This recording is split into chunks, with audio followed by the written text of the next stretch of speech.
Hi everyone, welcome back to Gate Chemistry. I'm making this video after a really long time, like this kind of video, not videos in general. And before we get started, I just wanted to clarify a few things. First is that these are gonna be detailed long form videos, right? For those of you who are looking for more direct answers to questions, you can refer to shorts. I'll also be uploading shorts, so you can see those kind of videos if you are more interested in just direct answers to these questions.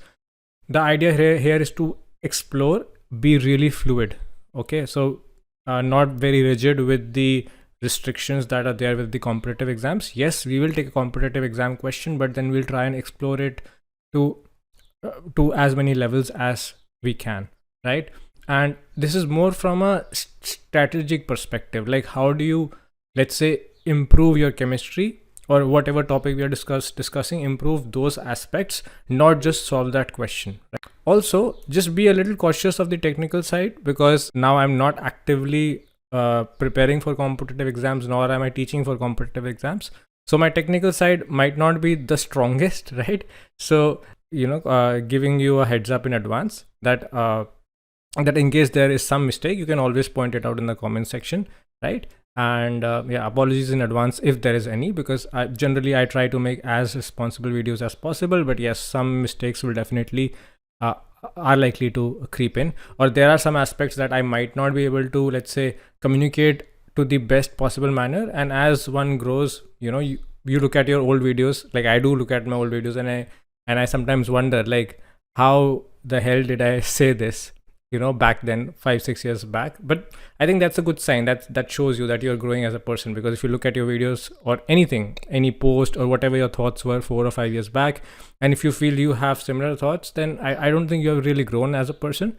Yes, your principles remain the same. Your principles should remain the same, right? But yes, there are a lot of fluid aspects about your life, and you should look back at your old self and say that, okay, you have come a long way.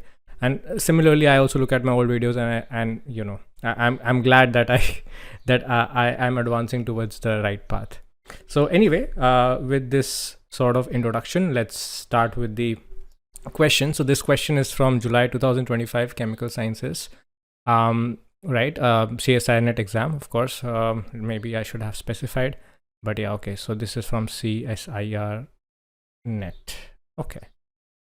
Right, and the question is that, okay, if you have isoquinoline and you have a sequential reaction where you add benzoyl chloride and then followed by potassium cyanide, followed by heating with aqueous sodium hydroxide, what compound would it give you? So this is a very typical name reaction. Now, before I give you the answer to it, I will really, those of you who are an organic chemist enthusiast, I just wanted to give you an idea on how you approach questions, previous year questions. Of course, if you have time. If you don't have time, then you just directly solve the question and move ahead to the next question, right?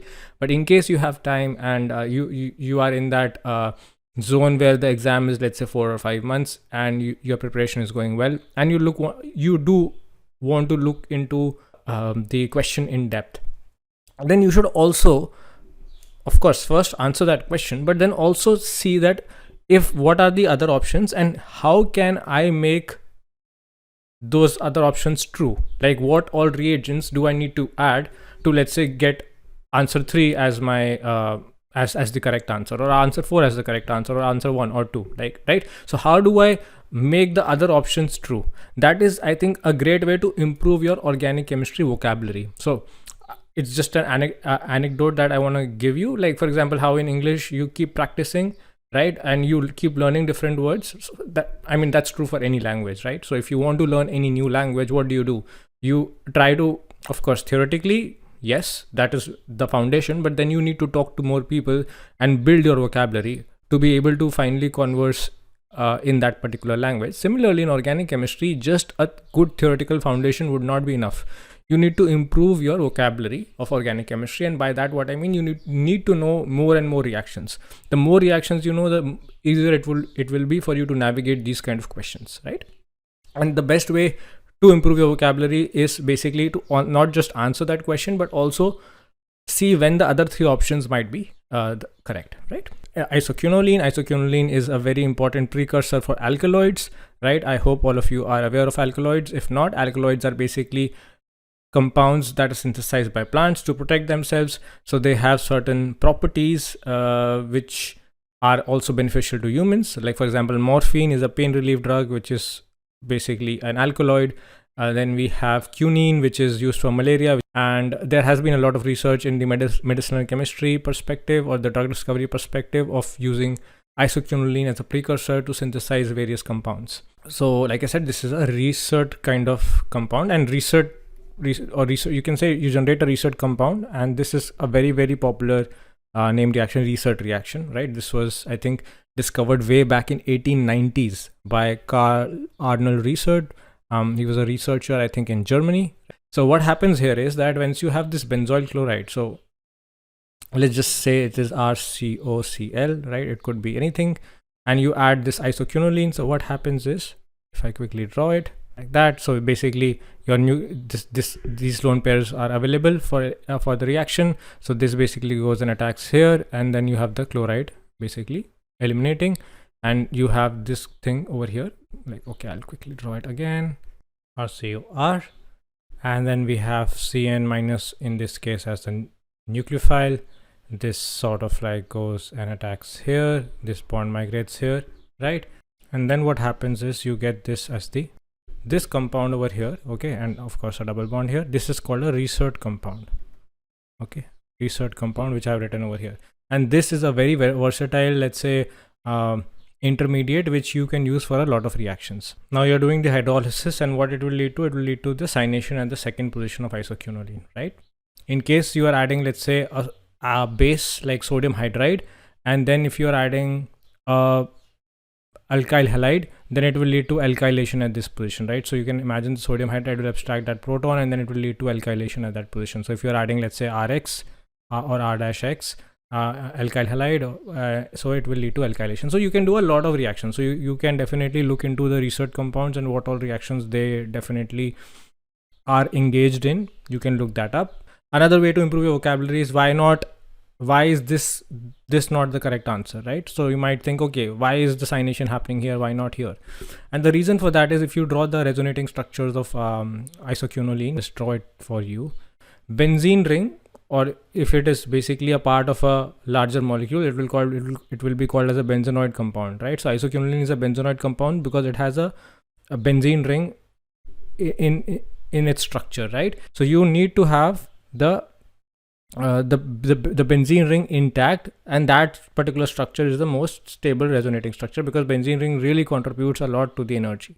It's very, very stable. Whereas if you compare benzene and pyridine, for example, then benzene is the more stable compound than pyridine, because there all the carbon atoms are equivalent, right? Whereas in pyridine, because of the presence of nitrogen, there is some disruption in the aromaticity, right? And that is why benzene is more stable than pyridine. So here you can see this is somewhat like a pyridine ring, and here the benzene ring is missing. So that is why this particular structure, if this particular structure was stable, then we would have this as the correct answer, right? But this is not the correct answer, because this is not the most stable resonating structure for isoquinoline. The most stable resonating structure is the one that we saw in option number 1. Now, how would we get cyanation on this particular case? How would you generate that? So there are multiple ways. I have just listed it down here.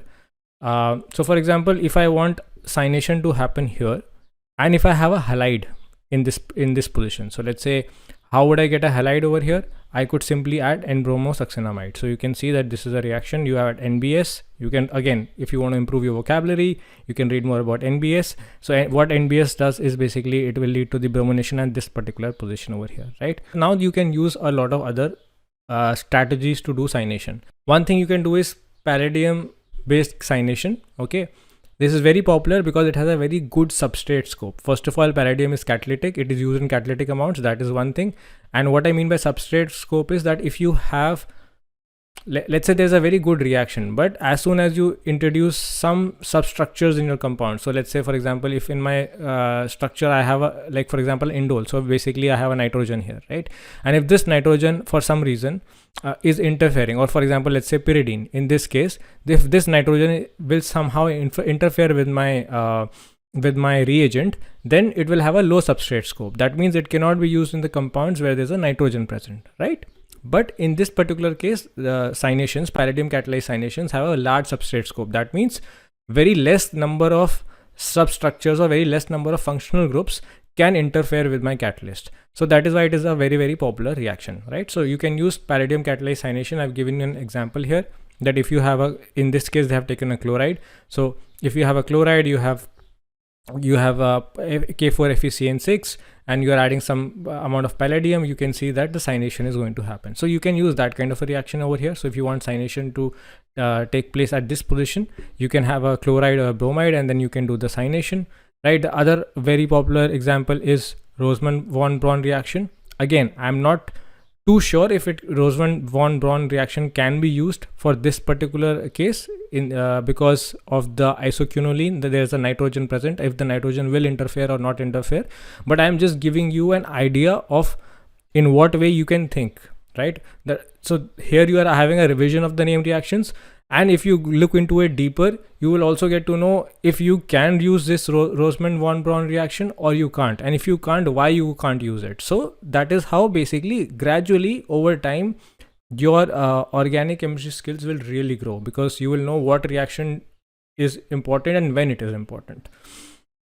So here you can see that you have a bromine and then you add copper cyanide. NMP in this case is N-methylpyrrolidinone. It's basically a solvent, and it is basically a very high boiling, it has a very high boiling point, so you can use it for microwave reactions. MW over here is microwave. You do it for 20-30 minutes and the cyanation is going to take place. And here you can see that for indole also the cyanation happened. So I am guessing for isoquinoline also this might be possible, but I'm not sure, right? So basically you add NBS to isoquinoline, you will have the bromination, and then you simply add copper cyanide and do conduct the reaction. You might end up with this cyanation product. And then if you have NH2, for example, if somehow you can arrange an NH2 group over here instead of a halide, then you can also use Sandmeyer reaction to get the cyanation, right? So this is like one of the ways by which you could really again, at the expense of sounding repetitive, right? This is one way that you can really improve your skills or your vocabulary of organic chemistry. And just to emphasize that this is an patent from June 2000. Sorry, not June 2000.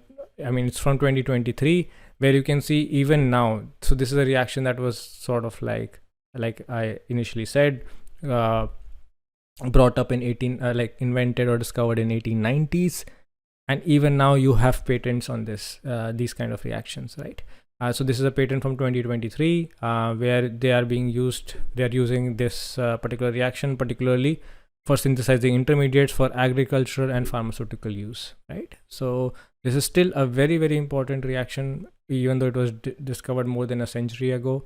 So this is how, if you have the time and the privilege to really explore things, it becomes quite nice to get into the depth of things and really understand it. It gives you a sense of satisfaction. At least it gives me, and I hope those of you who resonate with this, it will also give you some sense of satisfaction that you were able to get into the depth of it and really understand the different reasons of why this reaction is used in this case and why not that. And then that kind of like also is a very important step to develop critical skills, which will help you further if you are looking for a career in research. And even if not in research, I mean, developing critical skills is never a bad thing, right?